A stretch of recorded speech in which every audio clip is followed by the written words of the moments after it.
It's a hiker's worst nightmare. I couldn't find my own footprints, and I couldn't find a trail. Lost in the blazing heat of a desert wilderness, his food runs out. I figured it was going to be a short hike. Then his water. We lived for about 3 days without water. 5 days in a living hell. Nobody knows where I am. Barely clinging to life. I was preparing for my own funeral. When is that point when they're looking for a body? In his sweltering fight to survive. In the wild, when things go bad, they go bad fast. Without warning, your life can hang by a thread. Adventurer and survivor Craig DeMartino fought back from his own wilderness disaster to reclaim his life. Now Craig meets other courageous outdoorsmen who beat the odds and return from their own fight to survive.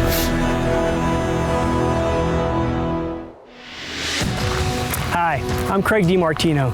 A lot of us have rituals, things we do or say to clear our heads and get us ready for the next adventure.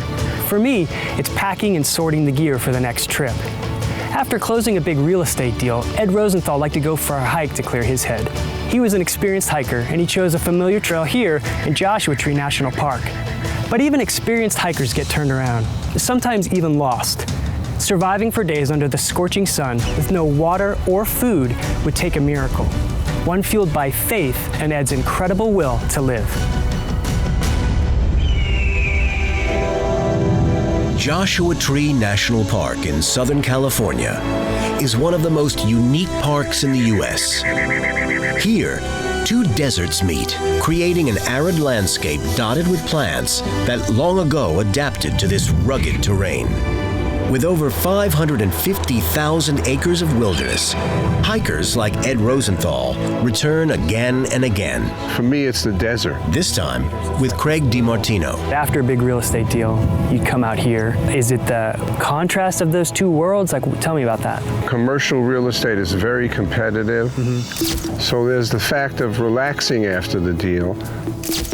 Ed's wife is never surprised by these trips. It was like his way to celebrate, and I always knew to stay away from him. It was like, don't ask him any questions. You know he's going to go somewhere. He's going to do a hike. And I go away, and my wife will know where I'm staying, but she may not know anything about the hike or where I'm going. Ed's plan was to hike a trail he had done before. It started at Black Rock Canyon Campground and went up to Warren Peak, 5.5 miles round trip. I had done this hike 12 to 15 times before. I no longer used a map or a compass going on the trail because I had it memorized, or so I thought. I had asked a guy where was a good place to park near the trailhead. Right over there. Thanks. I pulled in and parked. I figured it was going to be a short hike. I didn't take extra water. I didn't take a long shirt or long pants. When Ed got to the trailhead, there was a coyote on it. Neither made a move at first. In retrospect, I think that coyote was a warning that I shouldn't go on the trail that day. But Ed didn't heed the warning, nor was he concerned about September desert temperatures that could easily reach 100 degrees during the day and drop at night. He was, after all, only hiking for a few hours. With a packed lunch and a few essential wilderness items in his backpack, Ed took off. The hike was fantastic. I felt great. The view from Warren Peak, you see all the way across to Palm Springs, and it's just awesome. After savoring the view and his lunch, Ed started back down the trail around 2 o'clock. I saw I couldn't find my own footprints, and I couldn't find a trail. I kept looking around the hillside for a way down and found nothing. Ed crisscrossed the top of the hill, but still couldn't find his footprints. That looks good. Finally, he thought he spotted a trail below. And it must be headed toward the parking lot. And I jumped down. And that was the fateful decision. I looked back up and saw I can't get back up. There was only one direction to go, so Ed followed what he thought was a real trail. He didn't recognize it as a dry waterfall bed. As I kept going down, all of a sudden I found myself on a steep incline and really felt like I'm in the wilderness. I shouldn't be there. Now he was really worried. He had been hiking for hours in the hot desert heat, and the afternoon was quickly slipping away. And then I saw there was no trail, and I was looking down into a chasm, into a series of landings that had no end. He decided to call for help, but his cell phone had no reception. Again, he had no choice. He had to turn around and go back up the hill.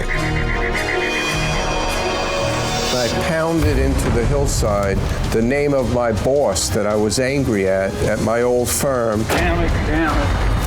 And I cursed him as I climbed up the hill. By the end of the day, Ed came to the worst possible conclusion. I'll never forget, I looked out at the vista of the desert. Oh my God, I'm headed into the Sonoran Desert, the hotter desert, and I'm going in the completely wrong direction. I was lost, and I knew no one would know about it. Ed Rosenthal had gone for a day hike in Joshua Tree National Park. But he lost his way in the dry, hot terrain. And by nightfall, he was out of water. It started to get dark, and I found a comfortable little canyon. I didn't think anyone was looking for me at that point, but still, I took my emergency blanket out and I started signaling with my headlamp. Exhausted from the heat and hiking, Ed gave up signaling and fell asleep. When he woke early the next morning, he tried to eat some dates, but his mouth was so dry, he couldn't chew. I tried to drink my urine in a cup I had with me, and when I got it in my mouth, it made me nauseous. I spit it out and said, "Oh, I'd rather be dead." Ed dug deep and found the strength to keep walking. He ended up in a canyon he named Purple Canyon, where he came to a very important realization. When I turned into this canyon along the way, it felt really good to just feel like a little child and something bigger was guiding you along. Even though you're not in control of it. If I kept fighting every minute, I never would have made it out of there. I would have had a heart attack. As the day heated up into the high 90s, dehydration began to really take its toll on his body. That was the day that broke the heat record in Los Angeles. And I'm out on the desert, and I realized no one could survive this heat. Desperate to get out of the sun, he spotted the only shade, a juniper tree.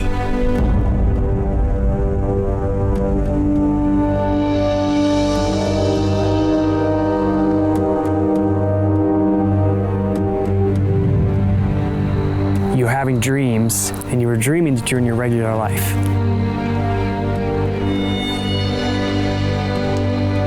And then you'd feel the sun burn your legs, and you'd wake up, and you'd be in this hell on earth.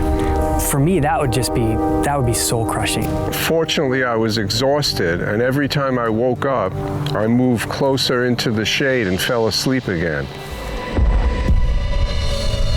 At different times during the day, Ed would hallucinate, thinking he heard a horse or saw a car. He would blow his whistle to get their attention.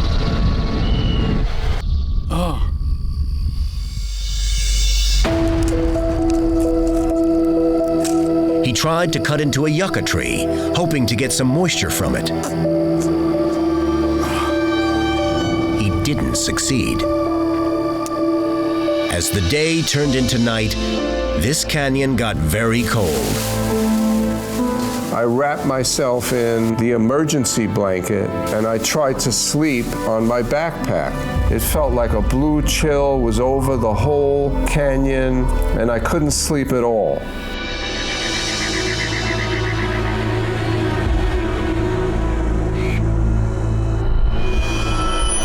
By Sunday, Ed had been without food and water for nearly 2 days, with temperatures in the 90s. If he was to stay alive, he knew he had to find better shelter from the sun. There was a split rock I found, and I literally went and hid inside this rock and fell asleep.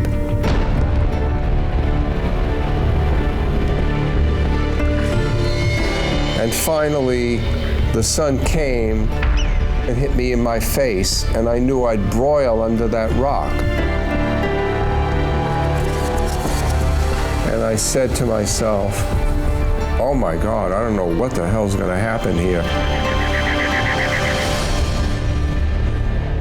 A hiker's worst nightmare. Getting lost in a desert with no cell signal on the hottest day on record. I'm out in this canyon. I better communicate to my wife and daughter. And I had a pen with me, so I started writing on my hat. The need to communicate with loved ones was just as strong with Craig after his accident. The one guiding force for me was getting back to my family, to be a dad again, to be a husband again. Is that what led you to write on the hat? I realized the seriousness of the situation. I have to tell them what they should do and how much I love them. What were some of the things you wrote? Dear Nicole and Hillary, I love both of you. I made a wrong turn. I may not make it out of here. It's like your last will and testament. The hat became my will, and I started to give instructions for exactly how to handle my death.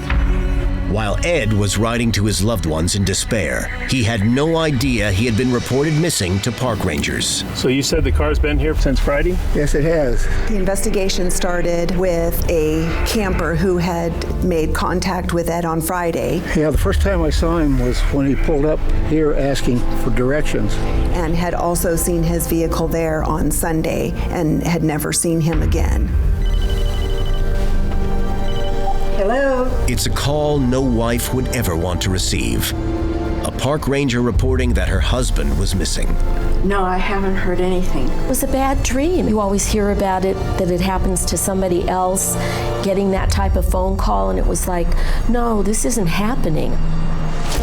After ruling out suicide and checking hospitals for injured hikers, a search and rescue operation was launched, both from the air and ground. The search was led by the National Park Service and grew to include multiple county search and rescue teams and many volunteers. Let's move out. Up to 60 rescuers a day started looking for Ed. You're gonna do a search of the area. We can find a track. Is there any evidence of where this person was or a direction of travel? And if you're not having any luck, then you quadrant off sections and we start doing a grid search in those areas. Hey, this is command post. This is 9R66 Moeller. Robert Moeller was one of the volunteers. You can live for about 3 days without water, but you can live for 3 weeks without food. So the number one element being lost really is water. By Sunday, Ed had been out of water for 3 days. But Deputy Brown knew the outcome of this search could not be predicted. Depends on their will to survive, their capability, how healthy they are. Every person is different, so I never underestimate what someone is capable of doing. Ed Rosenthal was in and bought a pair of hiking boots. Ed's wife did what she could to help. I knew the kind of boots that Ed wore. I knew that he always purchased them at one store. And so I called that store and I told them what had happened. I have a photo of him wearing the boots. They contacted the manufacturer. They were able to get the print from the bottom of the boot, which they then faxed directly to the ranger, so they knew what they were looking for in terms of, Ed's boots. But they didn't find Ed on Sunday or Monday.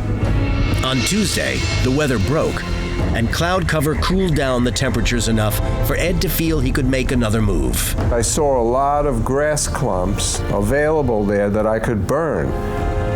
And I used the end of these fire starters and I lit up this wall of plants, and the flames went pretty high.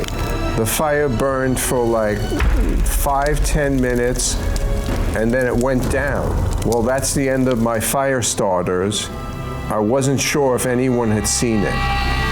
In fact, no one saw his flames.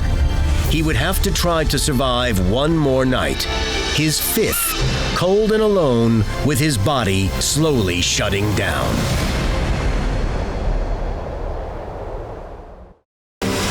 Ed Rosenthal had survived for 4 days without water.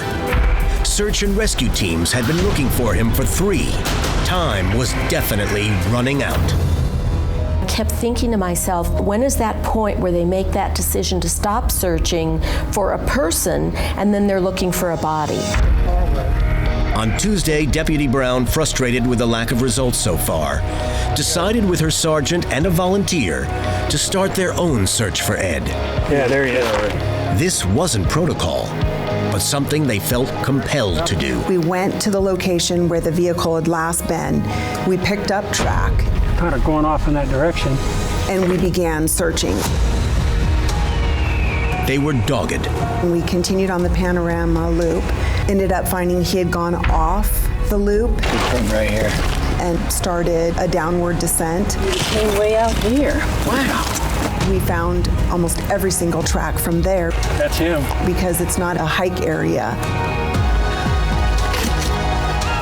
They followed Ed's tracks all night, putting their own lives at risk. By then, they were completely exhausted and out of water. We have coordinates on Rosenthal's last footprint. They had to call it quits and called in their GPS coordinates. 40 King is on their way. I'm ready for a helicopter ride. You and me both. I was exhausted and tired. I was told to go home and sleep. The search continued based on their last coordinates, in the air and on the ground. Ed, now extremely weak from dehydration and heat stroke, could barely move. His organs were beginning to shut down. I found myself starting to leave all my possessions around me in a circle, almost like I was preparing for my own funeral. And I stayed inside that circle most of the day.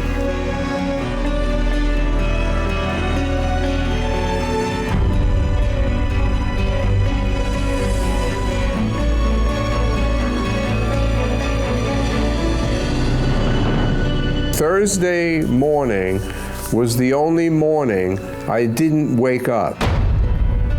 I was gone.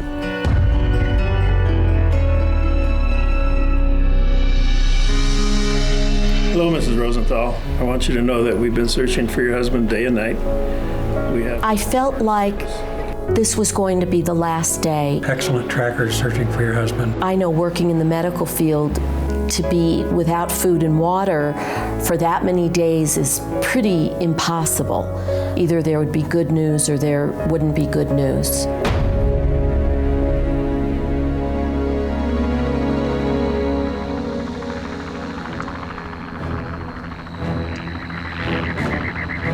I heard a helicopter, and I opened my eyes and saw the metal of a helicopter right there in the canyon. I heard a guy say, "Hey, are you that Rosenthal that's out here?" like I'm going to say, oh no, he's over in the next suite. And I said, yes. He said, can you get up? And I got up and I flopped over. The head ranger walked in. We found him. We found your husband. Oh, I said to her, wait, is he alive? Yes, your husband is one tough guy. Thank you, thank you. It was really, really incredible. Ed was found outside the formal search grid because Deputy Brown's team's efforts pointed to a different direction. He had circled around for miles in the days he tried to find his way out. He was found 8 miles from where he left the trail, having descended 2,000 feet.